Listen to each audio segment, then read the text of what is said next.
ಎಲ್ಲರಿಗೂ ಆನ್ಲೈನ್ ಕ್ಲಾಸ್ಗಳಿಗೆ ಸ್ವಾಗತವನ್ನು ಕೋರುತ್ತಾ, ವಿದ್ಯಾರ್ಥಿಗಳೇ, ಕಳೆದ ಒಂದು ಅವಧಿಯಲ್ಲಿ ನಾವು ಏನನ್ನ ಕುರಿತು ಚರ್ಚೆ ಮಾಡ್ತಾ ಇದ್ದೀವಿ ಅಂದರೆ ಮಾನವನ ವಿಕಾಸದ ಕತೆ ಅನ್ನುವಂತಹ ಅಧ್ಯಾಯದ ಶೀರ್ಷಿಕೆಯ ಅಡಿಯಲ್ಲಿ ಮಾನವನ ವಿಕಾಸಕ್ಕೆ ಕಾರಣೀಭೂತವಾದಂತಹ ಪ್ರಮುಖ ಅಂಶಗಳನ್ನು ಕುರಿತು ಚರ್ಚೆಯನ್ನು ಮಾಡ್ತಾ ಇದ್ದೀವಿ.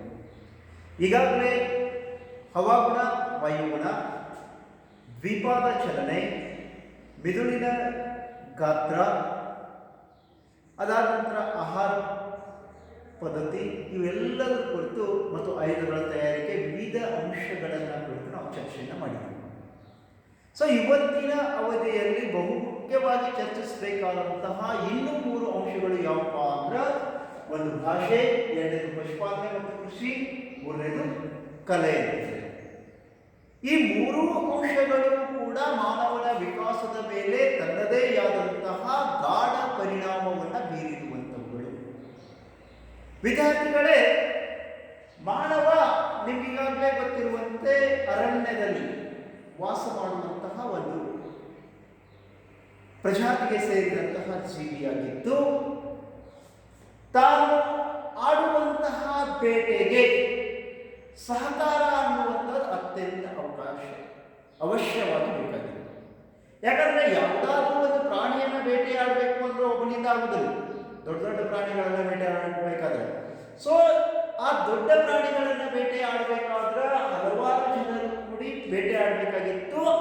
ಹಲವಾರು ಜನರು ಕೂಡಿ ಬೇಟೆಯಾಡಬೇಕು ಅಂದ್ರೆ ಪರಸ್ಪರ ಒಬ್ಬರಲ್ಲೊಬ್ಬರಲ್ಲಿ ಏನಿರಬೇಕು ಅಂದ್ರೆ ಸಹಕಾರ ಬೇಕಾಗಿತ್ತು. ಅದನ್ನೇ ನಾವು ಯೋಜಿತ ಬೇಟೆ ಅಂತ ಹೇಳ್ತೀವಿ.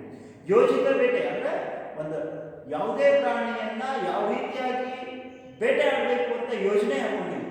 ಯೋಜನೆ ಹಾಕೊಂಡ್ರೆ ಎಲ್ಲರ ಮಧ್ಯೆ ಸಹಕಾರ ಬೇಕಾಗುತ್ತೆ. ಆ ಸಹಕಾರದ ಅವಶ್ಯಕತೆ ಬಹಳಷ್ಟು ಯಾರಿಗಿತ್ತಪ್ಪ ಅಂದ್ರೆ ಆರಂಭಿಕ ಮಾನವರಿಗೆ ಇತ್ತು ಅಂತಂದೈತಿ.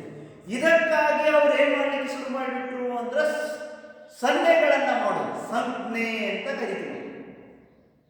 ನಾವೀಗ ಇವಾಗ ನೋಡಿ, ಯಾವುದೋ ಒಬ್ಬ ವ್ಯಕ್ತಿಯನ್ನು ಕರಿಬೇಕಾದ್ರೆ ಏ ಬಾ ಅಂತಂದ್ರೆ ಸನ್ನೆ ಮಾಡ್ತೀವಿ. ಸೊ ಇಂತಹ ಆರಂಭದ ಸನ್ನೆಗಳನ್ನ ಯಾರು ರೂಢಿಸಿಕೊಂಡ್ರು ಅಂದ್ರೆ ಮನುಷ್ಯ ಅಂತ ರೂಢಿಸಿಕೊಂಡ. ಯಾವುದೇ ಪ್ರಾಣಿಯನ್ನ ಅಟ್ಯಾಕ್ ಮಾಡ್ಬೇಕಾದ್ರೆ ಈ ಕಡೆ ಹಿಂಗೆ ಕೈ ಮಾಡೋದು, ಹಿಂಗೆ ಕೈ ಮಾಡೋದು. ಸೊ ಈ ರೀತಿಯಾದ ಕೆಲವು ಸಂಜ್ಞೆಗಳನ್ನ ಏನ್ ಮಾಡಲಿಕ್ಕೆ ಶುರು ಮಾಡಿಬಿಟ್ಟ ಅಂದ್ರೆ ಬಳಸಲಿಕ್ಕೆ ಶುರು ಮಾಡಿಬಿಟ್ಟ.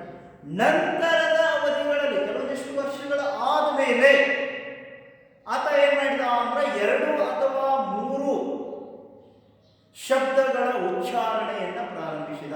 ಯಾವುದೋ ಒಂದು ವಸ್ತುವನ್ನು ಒಂದು ಪ್ರದೇಶದಿಂದ ಮತ್ತೊಂದು ಸ್ಥಳಕ್ಕೆ ಸಾಗಿಸಬೇಕಾಗಿತ್ತು ಅಂದ್ರೆ ಎತ್ತುದಿರಲಿ, ಬಾರ, ಐಸ, ಐಸ ಇಂಥ ಪದಗಳನ್ನ ಬಳಸುವಂತಹ ಪ್ರವೃತ್ತಿ ಇವತ್ತಿಗೂ ಕೂಡ ಇರೋದನ್ನು ನಾವು ನೋಡ್ತೀವಿ.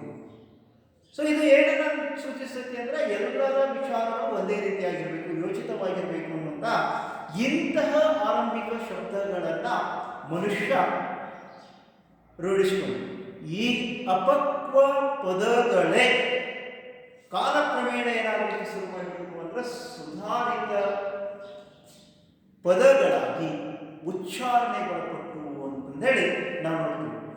ಈ ಪದಗಳ ಉಚ್ಚಾರಣೆ ಎನ್ನುವಂಥದ್ದು ಏನ್ ಮಾಡಿತು ಅಂದ್ರೆ ಮೆದುಳಿನ ಗಾತ್ರ ಅಂತ ಹೇಳ್ತೀವಲ್ಲ, ಆ ಆರಂಭಿಕ ಮಾನವನ ಮೆದುಳಿನ ಗಾತ್ರವನ್ನ ಹೆಚ್ಚಿಸಿತು. ಯಾವಾಗ ಮನುಷ್ಯನ ಮೆದುಳಿನ ಗಾತ್ರ ಅನ್ನುವಂಥದ್ದು ಏರ್ಲಿಕ್ಕೆ ಶುರು ಮಾಡಿಬಿಟ್ಟು, ಹೆಚ್ಚಾಗಲಿಕ್ಕೆ ಶುರು ಮಾಡಿಬಿಟ್ಟು, ಅದು ಭಾಷೆಯ ಅಭಿವೃದ್ಧಿಯಲ್ಲಿ ಪ್ರಮುಖ ಪಾತ್ರ ವಹಿಸಿತು ಅಂತ ಹೇಳ್ತೀವಿ. ಯಾಕಪ್ಪ ಅಂದ್ರೆ ಸ್ಮೃತಿ ಶಕ್ತಿ ಅನ್ನುವಂಥದ್ದು ಹೆಚ್ಚಾದಂತೆ ಮನುಷ್ಯನ ಆಲೋಚನಾ ಶಕ್ತಿ, ತಾರ್ಕಿಕ ಶಕ್ತಿ ಮತ್ತು ನೆನಪಿಟ್ಟುಕೊಳ್ಳುವಂತಹ ಶಕ್ತಿ ಹೆಚ್ಚಿಗೆ. ಈ ಎಲ್ಲ ಅಂಶಗಳಿಂದಾಗಿ ಸಂಜ್ಞೆಗಳ ಮೂಲಕವಾಗಿನ ಏನಾಯಿತು ಅಂದ್ರೆ ಭಾಷೆ ಅನ್ನುವಂಥದ್ದು ಉಗಮ ಆಗಲಿಕ್ಕೆ ಸಾಧ್ಯತೆ ಎನ್ನುವಂಥದ್ದು ಆಯಿತು ಅಂತ ಹೇಳ್ತೀವಿ. ಯಾವಾಗ ಮನುಷ್ಯನ ಭಾಷೆ ಎನ್ನುವಂಥದ್ದು ಹುಟ್ಕೋತ ಅವಾಗ ಆತನ ಎಲ್ಲ ಜೀವನದ ಶೈಲಿಯೇ ಸಂಪೂರ್ಣವಾಗಿ ಏನಾಯಿತು ಅಂದ್ರೆ ಬದಲಾವಣೆ ಆಗಲಿಕ್ಕೆ ಸಾಧ್ಯತೆ ಎನ್ನುವಂಥದ್ದು ಆಯಿತು ಅಂತ ಹೇಳ್ತೀವಿ. ನಾವು ಸಾಮಾನ್ಯವಾಗಿ ಮನುಷ್ಯನನ್ನೇ ಹೋಗುವಂಥ ಮಾಡುವಂತಹ ಅನೇಕ ಜೀವಿಗಳ ಬಗ್ಗೆ ನಾವು ಹೇಳಿದ್ದೀವಿ. ಅವುಗಳಲ್ಲಿ ಗೊರಿಲ್ಲಾ ಆಗಿರ್ಬೋದು, ಚಿಂಪಾಂಜಿ ಆಗಿರ್ಬೋದು, ಇವುಗಳ ಮಿದುಳಿನ ಗಾತ್ರವನ್ನು ಕೂಡ ನಾವು ತಿಳ್ಕೊಂಡಿದ್ದೀವಿ. ಚಿಂಪಾಂಜಿ ಎನ್ನುವಂತಹದ್ದು ಮಾನವನಿಗಿಂತ ಕಡಿಮೆ ಮೆದುಳಿನ ಗಾತ್ರವನ್ನು ಹೊಂದಿದ್ದು 2-3 ಶಬ್ದಗಳನ್ನ ಅಥವಾ ಸಂಜ್ಞೆಗಳನ್ನ ನೆನಪಿನಲ್ಲಿ ಇಟ್ಟುಕೊಳ್ಳುವಂತಹ ಶಕ್ತಿ ಮತ್ತು ಸಾಮರ್ಥ್ಯವನ್ನ ಹೊಂದಿದೆ. ಸೊ ಇದು ಒಂದು ಪ್ರಮುಖವಾದಂತಹ ಅಂಶ ಅಂತ ಹೇಳ್ತೀವಿ. ಆದ್ರೆ ಭಾಷೆಯ ಬಳಕೆ ಎನ್ನುವಂತಹದ್ದು ಯಾವಾಗ ಪ್ರಾರಂಭ ಆಯಿತು, ಇದರಿಂದ ಮನುಷ್ಯನ ಮಿದುಳಿನ ಗಾತ್ರವು ಕೂಡ ಇನ್ನಷ್ಟು ಹೆಚ್ಚಿಗೆ ಆಗಲಿಕ್ಕೆ ಸಾಧ್ಯತೆ ಎನ್ನುವಂಥದ್ದು ಆಯಿತು ಅಂತ ಹೇಳ್ತೀವಿ ನಾವು. ಸೊ ಇದು ಭಾಷಾವಲೋಮ. ಇದಾದ ನಂತರ ಬರುವಂತ ಅಂಶ ಯಾವುದು ಅಂದ್ರೆ ಪಶುಪಾಲನೆ ಮತ್ತು ಕೃಷಿಯ ಆರಂಭ ಅಂತ ಹೇಳ್ತಾರೆ. ಸಾಮಾನ್ಯವಾಗಿ ಸ್ನೇಹಿತರೆ, ಮನುಷ್ಯನ ಜೀವನದ ಚಟುವಟಿಕೆಗಳನ್ನ ಕುರಿತು ನಾವು ಚರ್ಚೆಯನ್ನ ಮಾಡಲಿಕ್ಕೆ ನೋಡಿದೀವಿ ಅಂದ್ರೆ, ಆರಂಭದಲ್ಲಿ ಮನುಷ್ಯ ಏನಾಗಿದ್ದ ಅಂದ್ರೆ ಆಹಾರ ಸಂಗ್ರಹಕಾರ. ಎಲ್ಲಿ ಆಹಾರ ಸಿಗುತ್ತೆ ಅದನ್ನು ತೆಗೆದುಕೊಂಡು ಹೋಗಿ ತನ್ನ ಆ ದಿನದ ಜೀವನವನ್ನು ಸಾಗಿಸಿ ಮಿಕ್ಕ ಆಹಾರವನ್ನು ನಾಳೆಯ ಸಲುವಾಗಿ ಇಟ್ಕೊಳ್ಳುವಂತ ಆಹಾರ ಸಂಗ್ರಹಕಾರ ಆಗಿದ್ದ. ನಂತರ ಏನಪ್ಪ ಅಂದ್ರೆ ಬೇಟೆಗಾರ ಆದ. ಆಹಾರ ಸಿಗದೇ ಇರುವಂತಹ ಸಂದರ್ಭದೊಳಗ ಆ ಆಹಾರವನ್ನು ಪಡೀಲಿಕ್ಕೆ ಪ್ರಾಣಿಗಳನ್ನ ಬೇಟೆಯಾಡುವುದನ್ನು ರೂಢಿಸಿಕೊಂಡ. ಇದು ಆಹಾರ ಸಂಗ್ರಹಕಾರನಾಗಿರುವಂತಹ ವ್ಯಕ್ತಿಯನ್ನ ಬೇಟೆಗಾರನಾಗಿ ಪರಿವರ್ತನೆ ಮಾಡಿ, ಈ ಬೇಟೆಗಾರ ಮುಂದೆ ಏನಾಗಪ್ಪ ಅಂದ್ರೆ ಆಹಾರ ಉತ್ಪಾದಕನಾಗಿ ಪರಿವರ್ತನೆ ಹೊಂದಾನ ಅಂತ ಹೇಳ್ತೀವಿ ನಾವು. ಸಾಮಾನ್ಯವಾಗಿ ವಿದ್ಯಾರ್ಥಿಗಳೇ, ಪಶುಪಾಲನೆ ಮತ್ತು ಕೃಷಿಯ ಆರಂಭದ ಕುರಿತು ನಾವು ತಿಳ್ಕೋಬೇಕಾದ್ರೆ ಮನುಷ್ಯನ ಜೀವನದಲ್ಲಿ ಮೊಟ್ಟ ಮೊದಲು ರೂಢಿಸಿಕೊಂಡಿರುವಂತಹ ಅಂಶ ಯಾವುದು ಅಂದ್ರೆ ಪಶುಪಾಲನೆ. ಮೊದಲು ಪಶುಪಾಲನೆ ಮಾಡಿದ ನಂತರ ಕೃಷಿ ಅನ್ನುವಂತಹ ಚಟುವಟಿಕೆಯನ್ನ ಆರಂಭಿಸಿ. ಮನುಷ್ಯ ಪಶುಪಾಲನೆ ಮತ್ತು ಕೃಷಿಯ ಚಟುವಟಿಕೆಯನ್ನ ಆರಂಭಿಸಿದ್ದರಿಂದ ಆತನಿಗೆ ಆಹಾರದ ಕೊರತೆಯಾಗಲಿಲ್ಲ. ಯಾಕಂದ್ರೆ ಈ ಪಶುಪಾಲನೆ ಮತ್ತು ಕೃಷಿಯಿಂದಾಗಿ ಆಹಾರ ಸದಾ ಕಾಲ ಆತನ ಜೊತೆ ಇರಲಿಕ್ಕೆ ಸಾಧ್ಯತೆ ಎನ್ನುವಂಥದ್ದಾಯಿತು ಅಂತ ಹೇಳ್ತೀವಿ. ಸೊ ಹೀಗೆ ಆರಂಭದಲ್ಲಿ ಆಹಾರ ಸಂಗ್ರಹಕಾರನಾಗಿರುವಂತಹ ಮಾನವ ಬೇಟೆಗಾರನಾಗಿ ನಂತರ ಆಹಾರ ಉತ್ಪಾದಕನಾಗಿಯೂ ಕೂಡ ಪರಿವರ್ತನೆಯನ್ನು ಹೊಂದಿದ ಅಂತ ಹೇಳ್ತೀವಿ. ಮೊದಲಿಗೆ ನಾವು ಪಶುಪಾಲನೆಯನ್ನ ಕುರಿತು ಚರ್ಚೆಯನ್ನ ಮಾಡಲಿಕ್ಕೆ ಹೋದಿವಿ ಅಂದ್ರೆ, ಮಾನವ ಮೊಟ್ಟ ಮೊದಲು ಸಾಕಿದಂತಹ ಪ್ರಾಣಿ ಯಾವುದು ಅಂದ್ರೆ ನಾಯಿ. ಸೊ ಇವತ್ತಿಗೂ ಕೂಡ ನೋಡ್ರಿ, ನಾಯಿಗೂ ಮತ್ತು ಮನುಷ್ಯನಿಗೂ ಅತ್ಯಂತ ಅವಿನಾಭಾವ ಸಂಬಂಧವನ್ನ ಹೊಂದಿರುವುದನ್ನು ನಾವು ಕಾಣಲಿಕ್ಕೆ ಸಾಧ್ಯತೆ ಎನ್ನುವಂಥದ್ದಿದೆ. ಹೀಗೆ ಮೊಟ್ಟ ಮೊದಲು ಸಾಕಿದಂತಹ ಪ್ರಾಣಿ ನಾಯಿ. ನಾಯಿನ ಯಾಕೆ ಸಾಕಿದ ಅಂತ ನಾವು ವಿಚಾರ ಮಾಡ್ತೀವಿ ಅಂದ್ರೆ, ಸಾಮಾನ್ಯವಾಗಿ ನಿಮ್ಗೆ ಈಗಾಗಲೇ ನಾನು ಹೇಳಿದಂತೆ ಆಹಾರ ಸಂಗ್ರಹಕಾರನಾಗಿರುವಂತಹ ಮಾನವ ಬೇಟೆಗಾರನಾಗಿದ್ದ. ಬೇಟೆಗಾರನಾಗಿರುವಂತಹ ಮಾನವ ವಿವಿಧ ಪ್ರಾಣಿಗಳನ್ನ ಬೇಟೆಯಾಡಿ ತಾನಿರುವಂತಹ ಸ್ಥಳಕ್ಕೆ ತಂದ ಅವುಗಳನ್ನ ಏನ್ ಮಾಡ್ತಾ ಇದ್ದ ಅಂದ್ರೆ ತಿಂತಾ ಇದ್ದ. ಹೀಗೆ ತಿಂದು ಉಳಿದಿರುವಂತಹ ಮಾಂಸವನ್ನ ಮತ್ತು ಮೂಳೆಗಳನ್ನ ಮನುಷ್ಯ ಏನ್ ಮಾಡ್ತಾ ಇದ್ದ ಅಂದ್ರೆ ಅಲ್ಲಿಯೇ ಬಿಸಾಡ್ತಾ ಇದ್ದ.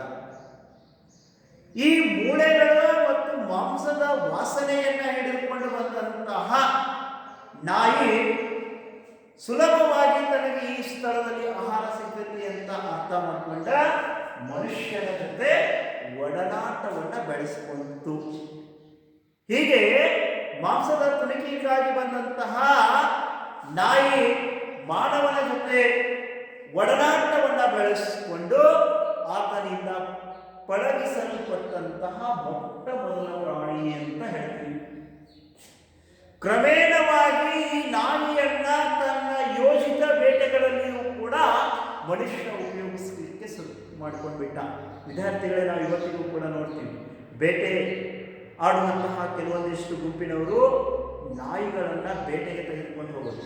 ಸೊ ಹೀಗೆ ಅಂದಿನ ಮಾನವ ತನ್ನ ಬೇಟೆಯ ಜೀವನದಲ್ಲಿಯೂ ಕೂಡ ನಾಯಿಗಳನ್ನು ಬಳಸುವಂತಹ ಒಂದು ಪ್ರವೃತ್ತಿಯನ್ನು ರೂಢಿಸಿಕೊಂಡ.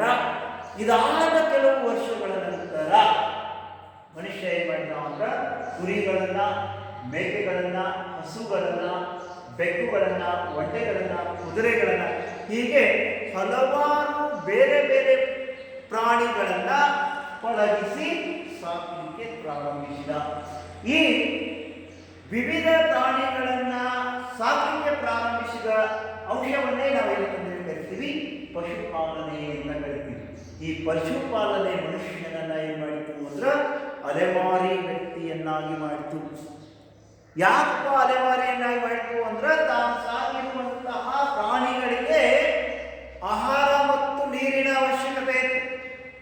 ಈ ಆಹಾರ ಮತ್ತು ನೀರು ಒಂದು ಪ್ರದೇಶದಲ್ಲಿ ಸಿಗಲಿಲ್ಲ ಅಂದ್ರೆ ಅದನ್ನು ಹುಡುಕೊಂಡು ಮತ್ತೊಂದು ಪ್ರದೇಶಕ್ಕೆ ಹೋಗುವಂತಹ ಪ್ರವೃತ್ತಿಯನ್ನ, ಅಲೆಮಾರಿ ಪ್ರವೃತ್ತಿಯನ್ನ ಯಾರು ರೂಢಿಸಿಕೊಂಡ್ರು ಅಂದ್ರೆ ಮನುಷ್ಯ ಅನ್ನೋದನ್ನು ರೂಢಿಸಿಕೊಂಡ ಅಂತ ಹೇಳ್ತೇವೆ ನಾವು. ಸೊ ಇದಾದ ನಂತರ ಮನುಷ್ಯನ ಜೀವನದಲ್ಲಿ ಒಂದು ಕ್ರಾಂತಿಕಾರಿ ಬದಲಾವಣೆ ಆಯಿತು. ಅದೇ ಯಾವುದು ಅಂದ್ರೆ ಕೃಷಿಯ ಆರಂಭ ಅಂತ ಕರಿತೀವಿ ನಾವು. ಇಡೀ ಮಾನವನ ವಿಕಾಸದ ಹಂತದಲ್ಲೇ ಅತ್ಯಂತ ಪ್ರಮುಖವಾದಂತಹ ಅಂಶ ಯಾವುದು ಅಂದ್ರೆ ಕೃಷಿ ಪ್ರಾರಂಭಿಸಿದ.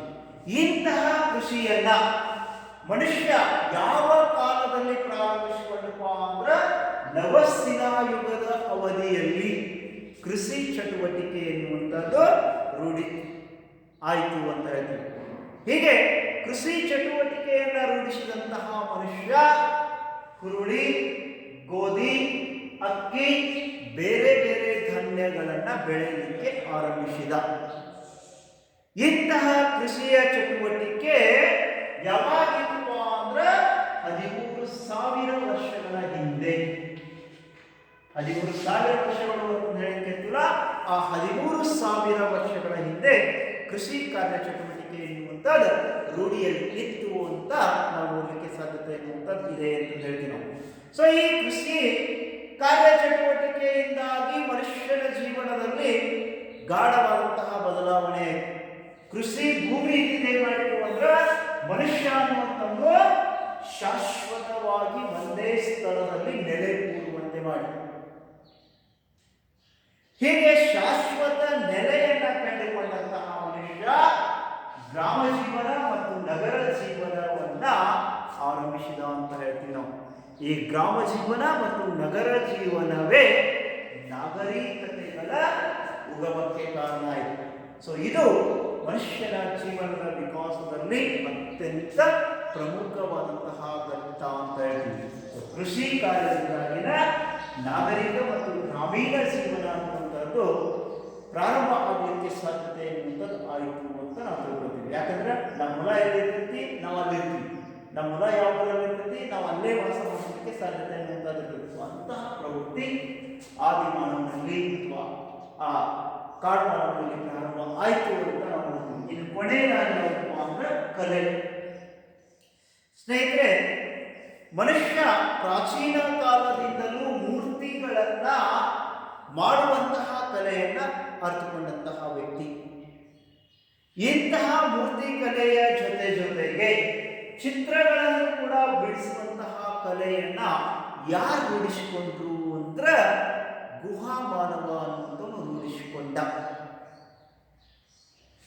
ಇಂತಹ ಚಿತ್ರಗಳನ್ನ, ಮೂರ್ತಿಗಳನ್ನ ನಾವು ಏಷ್ಯಾ, ಯುರೋಪ್, ಆಫ್ರಿಕಾ ಈ ಬೇರೆ ಬೇರೆ ಖಂಡಗಳಲ್ಲಿ ಕಾಣಲಿಕ್ಕೆ ಸಾಧ್ಯತೆ ಎನ್ನುವಂಥದ್ದು ಇದೆ ಅಂತ ಹೇಳ್ತೀವಿ. ಸಾಮಾನ್ಯವಾಗಿ ಈ ಕಲಾಕೃತಿಗಳು 40,000 ವರ್ಷಗಳ ಹಿಂದಿನವು.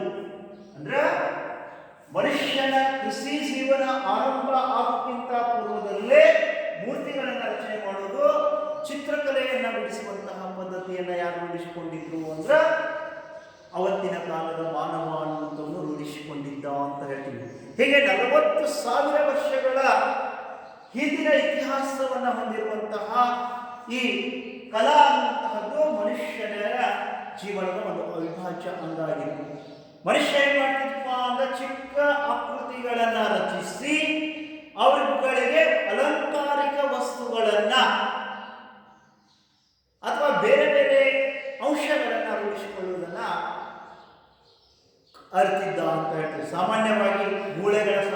ಸಹಾಯದಿಂದ ಅಥವಾ ಸಾರಂಗದ ಕೊಂಬುಗಳಿಂದ ಈ ಮೂರ್ತಿಗಳನ್ನ ಕೊರೆಯುವಂತಹ ಕಾರ್ಯವನ್ನ ಪ್ರಾರಂಭಿಸಿದ ಅಂತ ಹೇಳ್ತೀವಿ. ಹೀಗೆ ಸಾರಂಗ ಮತ್ತು ಮೂಳೆಗಳ ಮೂಲಕವಾಗಿ ಮೂರ್ತಿಗಳನ್ನು ರಚಿಸುವ ಕಲೆಯನ್ನು ಆರಂಭಿಸಿಕೊಂಡಂತಹ ಮನುಷ್ಯ ಅಥವಾ ಗುಹಾಮಾನವ ತಾನು ವಾಸವಾಗಿರುವಂತಹ ಸ್ಥಳಗಳಲ್ಲಿ ಚಿತ್ರವನ್ನು ಕೂಡ ಬಿಡಿಸ್ತಾ ಇದ್ದ. ಆ ಚಿತ್ರಗಳನ್ನ ಸಾಮಾನ್ಯವಾಗಿ ಯಾವ ರೀತಿಯಾಗಿರ್ತಿದ್ವು ಅಂದರೆ ಬೇಟೆಯಾಡುವಂತಹ ಚಿತ್ರಗಳು ಇರುವುದು, ಕೃಷಿಯಲ್ಲಿ ತೊಡಗಿಕೊಂಡಂತಹ ಚಿತ್ರಗಳು ಇರುವುದು, ಇಂಥವುಗಳನ್ನ ಅನೇಕ ಗುಹೆಗಳಲ್ಲಿ ಮನುಷ್ಯ ಏನ್ ಮಾಡಿದ ಅಂದ್ರೆ ಬಿಡಿಸಿದ ಅಂತ ಹೇಳ್ತೀವಿ ನಾವು. ಸಾಮಾನ್ಯವಾಗಿ ಈ ಚಿತ್ರಗಳನ್ನ ಬಿಡಿಸಲಿಕ್ಕೆ ಮನುಷ್ಯ ಏನ್ ಮಾಡ್ತಿದ್ವ ಅಂದ್ರೆ ಇದ್ದಲನ್ನ, ಇದ್ದಿಲು ಅಂತ ಸಿಗ್ತವಲ್ಲ, ಆ ಇದ್ದಿಲನ್ನ ನೀರಿನಲ್ಲಿ ಕರಗಿಸಿ ಅಥವಾ ಮಿಶ್ರಣವನ್ನು ಮಾಡಿ ಬಣ್ಣವನ್ನು ತಯಾರು ಮಾಡ್ತಾ ಇದ್ದ. ನಂತರದ ದಿನಗಳಲ್ಲಿ ಪ್ರಾಣಿಗಳ ರಕ್ತ ಮತ್ತು ಕೊಬ್ಬುಗಳ ಸಹಾಯದಿಂದವೂ ಕೂಡ ಬಣ್ಣವನ್ನ ತಯಾರಿಸಿ ಏನ್ ಮಾಡಿದಂತ ಅಂದ್ರೆ ಚಿತ್ರಗಳನ್ನ ಬಿಡಿಸುವಂತಹ ಪದ್ಧತಿಯನ್ನ ರೂಢಿಸಿಕೊಂಡ ಅಂತ ಹೇಳ್ತೀವಿ. ಸೊ ಅಂದಿನ ಮಾನವರಿಗೆ ಇದೇ ಮನೋರಂಜನೆಯ ಸಾಧನೆ ಆಗಿತ್ತು. ಚಿತ್ರಗಳನ್ನ ಬಿಡಿಸುವುದು ಒಂದು ದೊಡ್ಡ ಖುಷಿ ಅವರು, ಅದೇ ಅವರ ದಿನನಿತ್ಯದ ಮನೋರಂಜನಾ ಒಂದು ವಿಧಿನೂ ಕೂಡ ಆಗಿತ್ತು ಅಂತ ನಾವು ನೋಡ್ತೀವಿ. ಸೊ ಇದು ಮಾನವನ ವಿಕಾಸದ ಮೇಲೆ ಗಾಢವಾಗಿ ಪರಿಣಾಮ ಬೀರುವಂತ ಅಂಶಗಳು ಅಂತ ಹೇಳ್ತೀವಿ. ಸೊ ವಿದ್ಯಾರ್ಥಿಗಳೇ, ಹೀಗೆ ಮಾನವನ ವಿಕಾಸಕ್ಕೆ ಸಂಬಂಧಪಟ್ಟಂತೆ ವಿವಿಧ ಬೇರೆ ಅಂಶಗಳು ಕಾರಣೀಭೂತರಾಗಿದ್ದು ಇವತ್ತು ಆಧುನಿಕ ಮಾನವ ರೂಢಿಯಾಗಲಿಕ್ಕೆ ಈ ಎಲ್ಲ ಪ್ರಮುಖ ಅಂಶಗಳು ತಮ್ಮದೇ ಆದ ಪಾತ್ರವನ್ನು ವಹಿಸಿದ್ದಾವೆ ಅಂತ ನಾವು ತಿಳ್ಕೊಳ್ತೀವಿ. So thank you.